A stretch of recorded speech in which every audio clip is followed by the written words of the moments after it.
Assalomu alaykum, hurmatli tandirchi ishqibozlari. Biz yangi ishimizni Xudo xolasa tugatdik. Ko'rishinglar mumkin. Bu yerda mo'rali tandirimiz joylashgan. 22 ta, 24 tagacha non sig'adigan zamonaviy ko'rinishdagi. Tutuni faqatgina mo'ridan chiqadigan tandirimiz.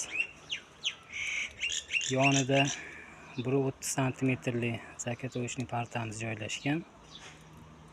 Bu yerda 30 litrli qozon hamda 60 litrli qozon, bu yerda 22 litrli qozon, bu yerda mo'ykamiz joylashgan. Bu holasi juda chiroyli holatda chiqdi.